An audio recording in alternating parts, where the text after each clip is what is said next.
ఇవాళ మీ జిల్లా మంత్రులు పాపం వాళ్ళని చూస్తే నాకు జాలేస్తా ఉంది. నేను మొన్నెప్పుడో మాట్లాడినా, గురుకుల పాఠశాలల్లో ప్రభుత్వ పాఠశాలల్లో గా పిల్లలకు అన్నం పెట్టే కోడిగుడ్ల మీద ఉప్పు పప్పు మీద కూడా ఎవడన్నా పైసలు తింటారా, పాపం తగులుతుంది అన్న. 2000 కోట్ల స్కామ్ జరిగింది అని నేను మీడియాలో మాట్లాడినా. మన కరీంనగర్ జిల్లా మంత్రులు మన జిల్లా పరువు తీస్తున్నారు. లక్ష్మణ్ గారు, పొన్నం ప్రభాకర్ గారు నాకు ఛాలెంజ్ చేసిండ్రు. అరే నువ్వు 2000 కోట్ల స్కామ్ అంటున్నావు, మేం కొన్నదే 680 కోట్లది అన్నారు. వాళ్ళకి నిజంగా వాళ్ళని చూస్తే నాకు జాలేస్తుంది. మీ డిపార్ట్మెంట్లో మీరు మంత్రులుగా ఉండి అసలు మీ డిపార్ట్మెంట్లో ఏం జరుగుతుందో మీకు తెలియని పరిస్థితుల్లో మీరున్నారు. బట్టలు గాని, బూట్లు గాని, షూస్ గాని, టై గాని అవి 1200 కోట్ల రూపాయలతో టెండర్ పిలిచిండ్రు.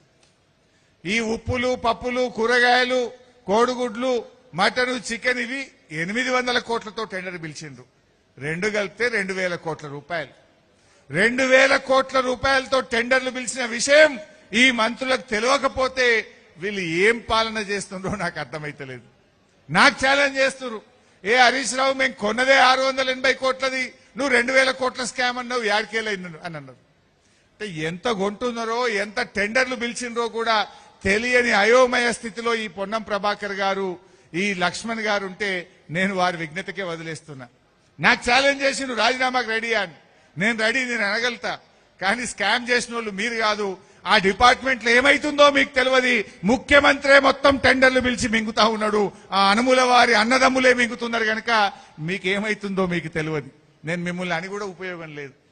వీళ్ళ కనీసం వాళ్ళ డిపార్ట్మెంట్లో ఎంత టెండర్లు పిలిచిండ్రో, ఎంత మింగినరో కూడా తెలుస్తలేదు.